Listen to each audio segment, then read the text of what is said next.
Bom dia, gente. É com a graça de Deus, na presença de Jesus, que nós estamos aqui nessa manhã para continuar nossa meditação na Palavra de Deus, acompanhando a leitura devocional anual que fazemos na nossa congregação. E eu estou aqui compartilhando contigo toda semana uma reflexão em cima dos textos que nós temos lido na Palavra do Senhor. Esse é o canal Novo e Vivo Caminho. Meu nome é Leiva Martins. Eu sou de Brasília, Distrito Federal, Brasil. Se você ainda não assinou o nosso canal, faça isso. Procure lá no YouTube Leiva Martins, Novo e Vivo Caminho. E se inscreva no canal, ative o seu sinalizador e acompanhe tudo aquilo que nós estamos postando semanalmente da Palavra do Senhor e de todas as atividades em que o Espírito Santo toca na nossa vida, nós compartilhamos ali de uma maneira bem leve para vocês. E no dia de hoje, nós estamos postando essa mensagem na manhã da terça-feira, dia 24 de agosto. Estou gravando agora quase às 11 da noite do dia 23. Tive um dia com alguns percalços aí no caminho, né? Mais cedo postei uma mensagem gravada bem na hora em que o meu carro deu problema. Mas para a graça do Senhor, para a glória do Senhor, está tudo encaminhado. Amanhã vamos terminar de resolver. E estou postando aí essa mensagem na terça-feira, dia 24 de agosto, para compartilhar com vocês. Então vamos lá continuar a nossa meditação. Nós estamos lendo o livro do profeta Jeremias. E no dia de hoje, 23, os capítulos 25 a 27 de Jeremias. E eu vou refletir um pouco contigo em cima do capítulo 25. E introduzindo essa reflexão, compartilhando contigo, a mensagem de Jeremias, ela é muito caracterizada pela sua força, pela sua intensidade.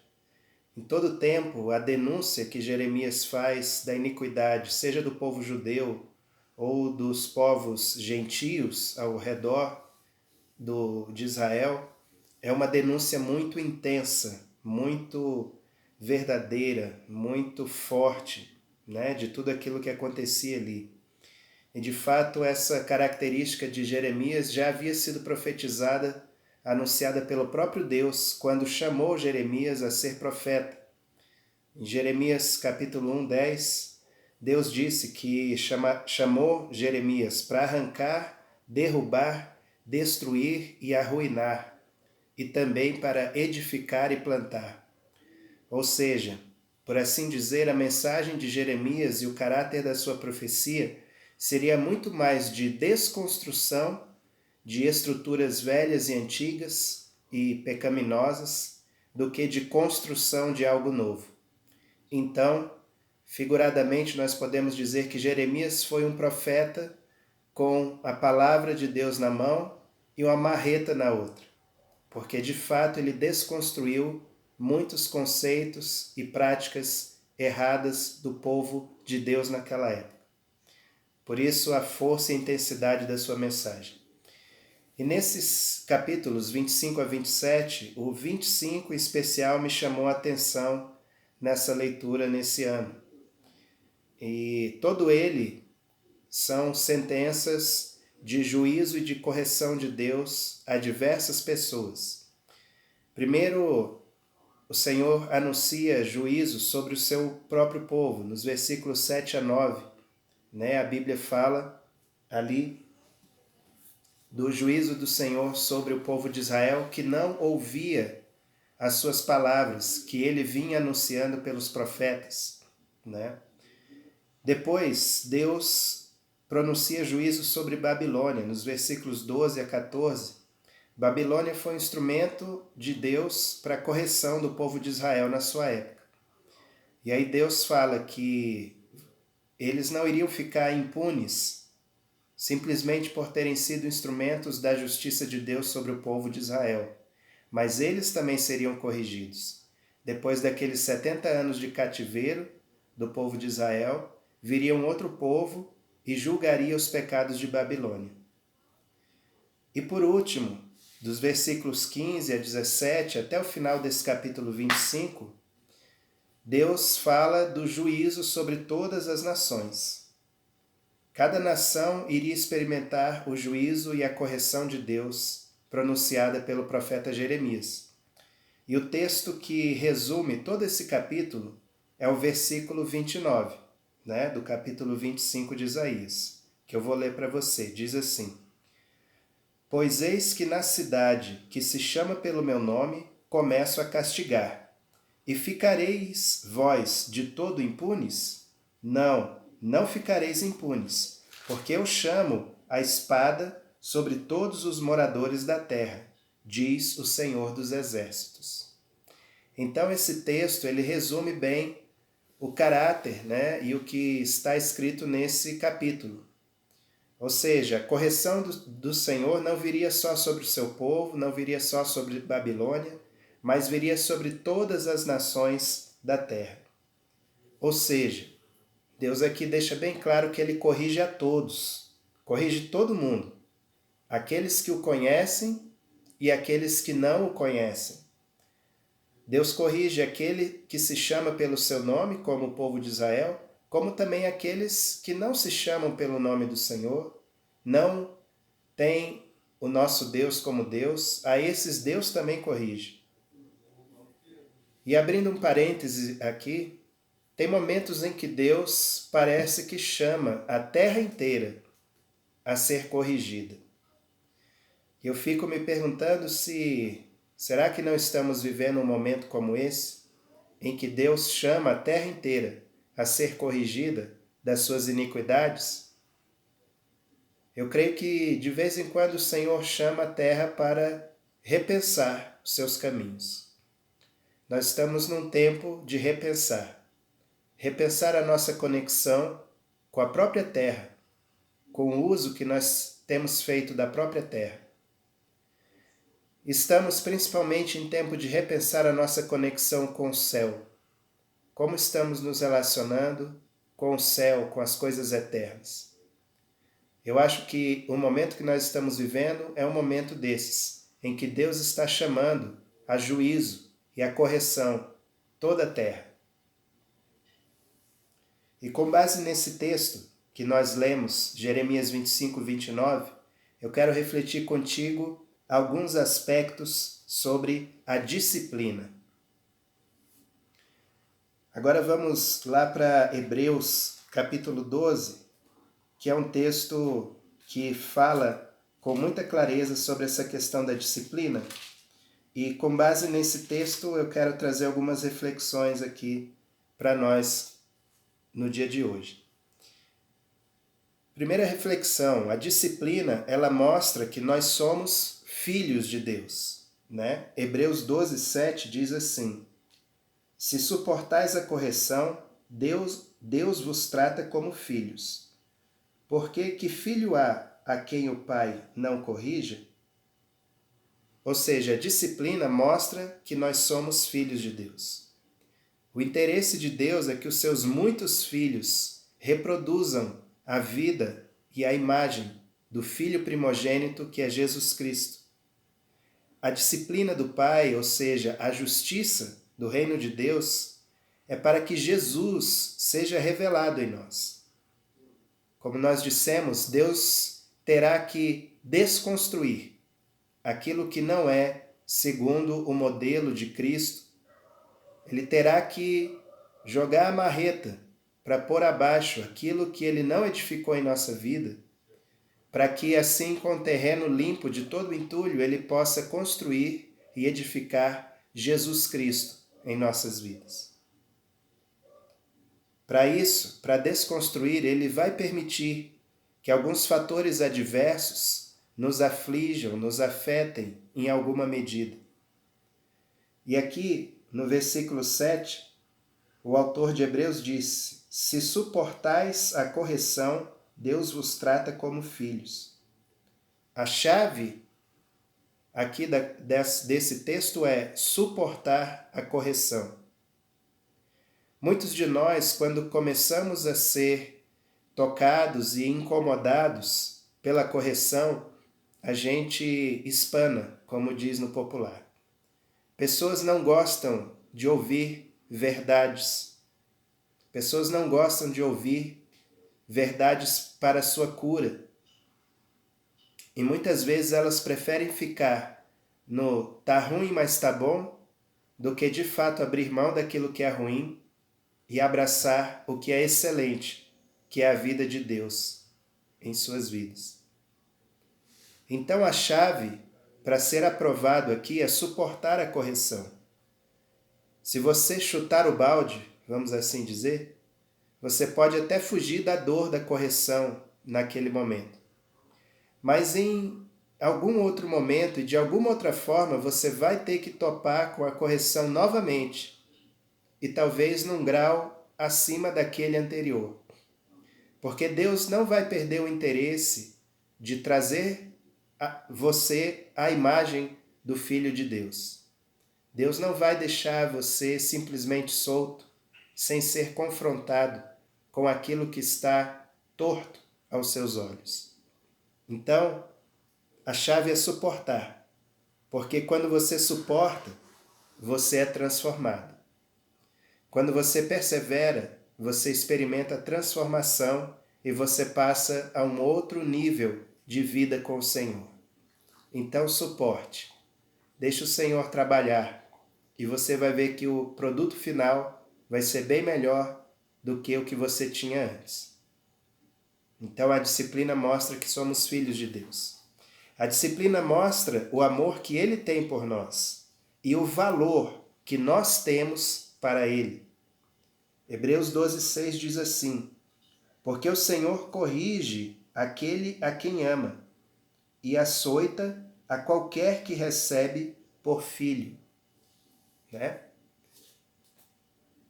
Às vezes a gente fica chocado com Deus que corrige, quanto mais com Deus que açoita aquele a quem ele recebe como filho. Mas essa disciplina, ela mostra tanto o amor que ele tem por nós, como o valor que nós temos para ele. Porque ele nos criou. Ele sabe o quanto de amor, cuidado e investimento ele depositou sobre a vida de cada um de nós. O texto de Efésios 2:10, eu gosto muito dele, que diz assim: pois somos feitura dele, criados em Cristo Jesus para as boas obras. E esse termo traduzido em português feitura, no original grego é a palavra poiema, que é a mesma raiz de poema no português. Poema não é apenas algo criado, vamos dizer assim, numa linha de montagem, mas é algo artesanal, algo que foi criado pelas próprias mãos do artista de uma maneira única, singular e particular. Poema é o poema das mãos de Deus. Então, eu imagino Deus sentando na sua escrivaninha celeste, com papel e tinta e caneta nas suas mãos, e desenhando, escrevendo e poetizando a minha vida, poetizando a tua vida, investindo beleza, inspiração e graça sobre a nossa vida. Eu creio nesse Deus que nos criou como um poema, com arte, com graça, com harmonia, com leveza e com o brilho da sua glória.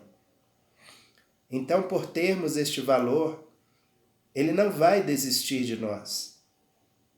Ele não se conforma em ver as suas obras, sua criação, vivendo caminhos diferentes daquilo que ele projetou e investiu em nós, em cada um de nós.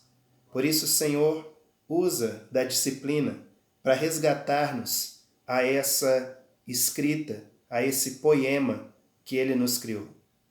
A disciplina mostra o amor que ele tem por nós e o valor que nós temos para ele.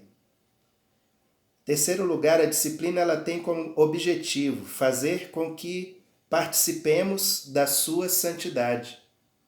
Hebreus 12:10 diz: porque aqueles, na verdade, por um pouco de tempo nos corrigiam como bem lhes parecia, mas este para nosso proveito, para sermos participantes da sua santidade. Aqui é um texto que o autor está comparando a disciplina dos pais terrenos com a disciplina do Pai Celestial. Quando ele fala dos pais terrenos, ele diz que os pais naturais corrigem os filhos conforme bem lhes parece.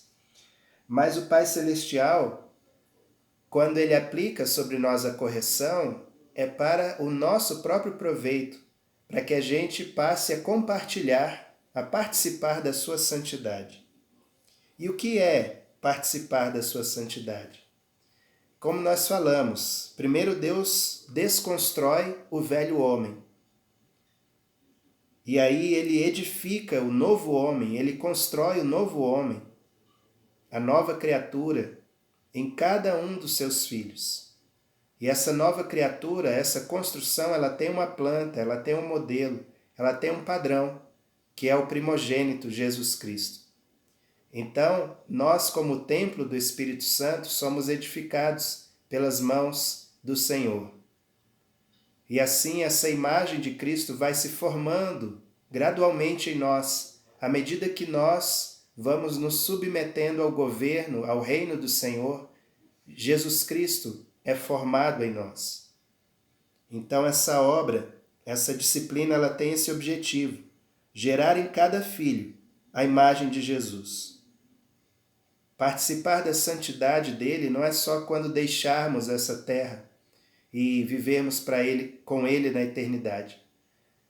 Participar da sua santidade é aqui e agora. A partir do momento em que você se rende ao governo do Senhor, você entra num processo chamado santificação, que é gradualmente trocar a água suja pela água limpa. Quando você tem um grande reservatório cheio de água suja, você não o purifica de uma vez. À medida que vai entrando água limpa, aquela água suja vai se clareando e vai refletindo a sua qualidade. Assim também é na vida, na caminhada. Existe um ato, sim, de salvação, mas existe um processo de santificação.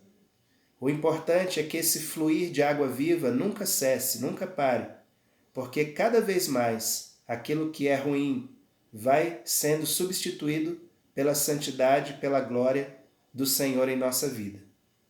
Aleluia! Então a disciplina tem esse objetivo. Começa aqui e agora e vai até a eternidade. Em quarto lugar, a disciplina, no começo ela gera tristeza, mas no final ela gera paz e alegria.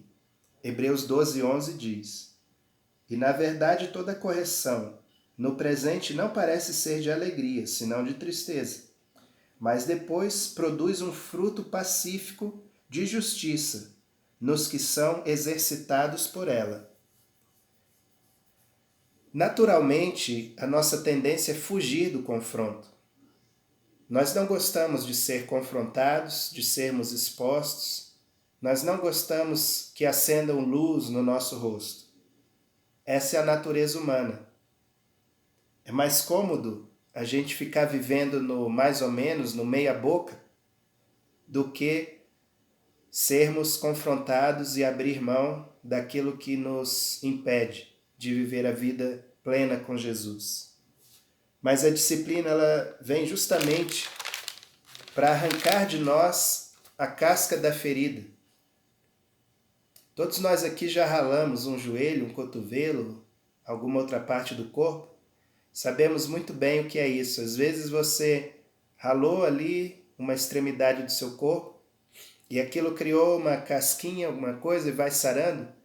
E de repente, sem você perceber, aquela casquinha engancha numa fibra do vestido ou em alguma beirada de algum móvel, alguma coisa. E sem você querer, aquilo arranca e arde e dói e às vezes pode até sangrar. E eu comparo a disciplina com isso, com esse fator que vem e tira aquela casquinha da ferida, justamente para que fique exposto mesmo e seja melhor trabalhado. Lembra do texto que nós lemos na semana passada, lá de Jeremias 6, onde Jeremias diz assim: curam superficialmente a ferida do meu povo, dizendo paz, paz, quando não há paz. Então, a disciplina é justamente o que tira essa casquinha da ferida do povo de Deus e não cura só superficialmente. Não é um band-aid apenas num lugar que precisa de costura.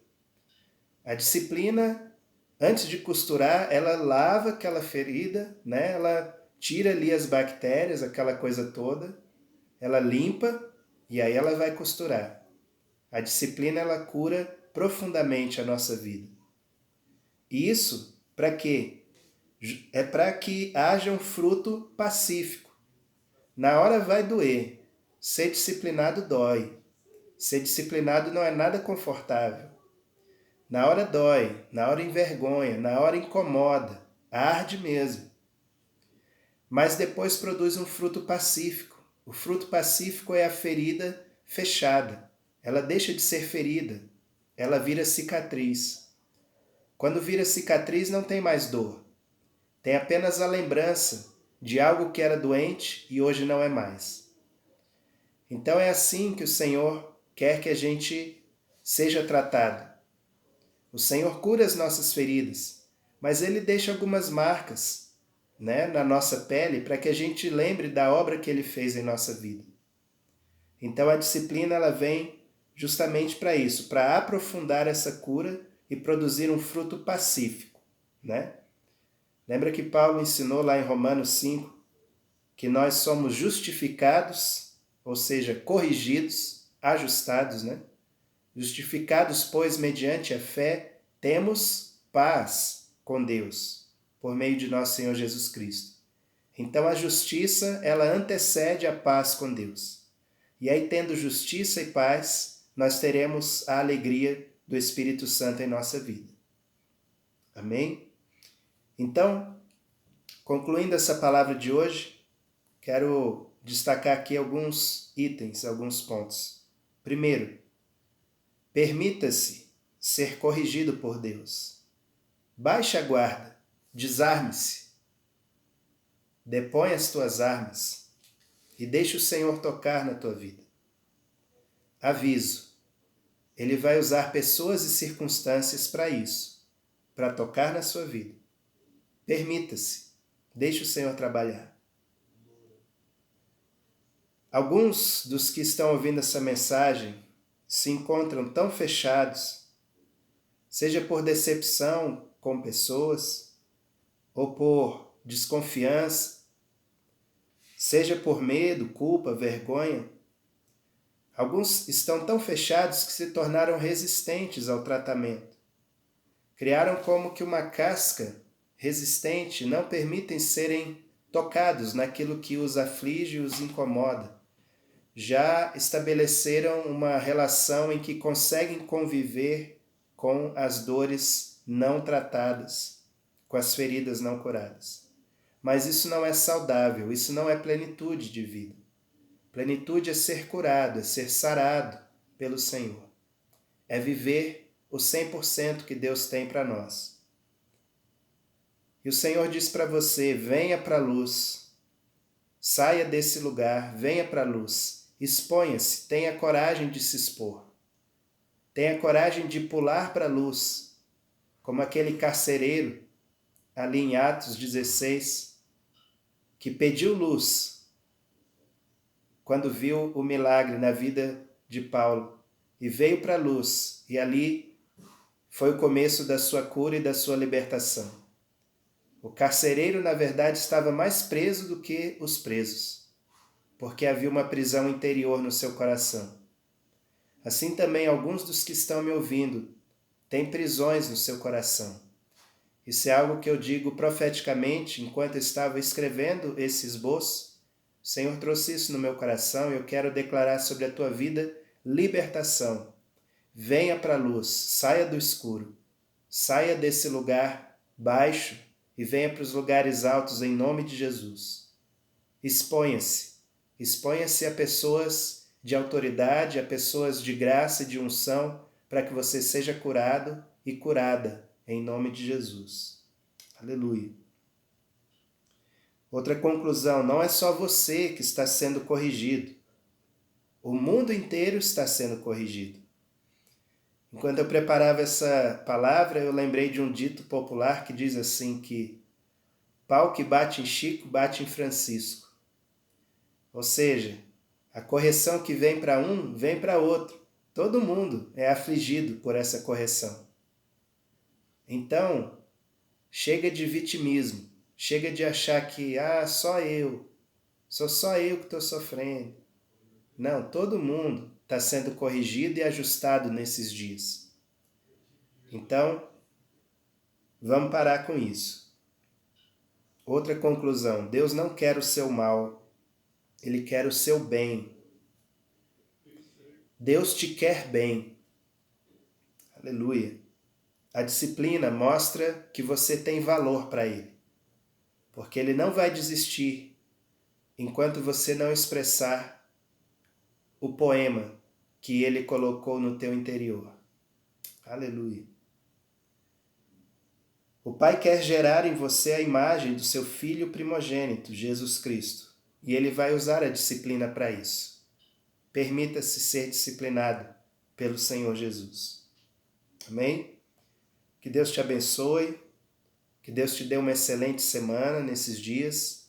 Continue lendo, meditando e se nutrindo, se alimentando, se fortalecendo da palavra do Senhor. Esteja aberto para que o Senhor possa te corrigir, sim, mas muito mais, muito além do que corrigir, é edificar Jesus Cristo na tua vida, em nome de Jesus. Deus te abençoe. Acompanhe os textos que nós estamos colocando aí na descrição do vídeo e até a segunda-feira que vem, na força e na graça do Senhor. Grande abraço, fique com Deus.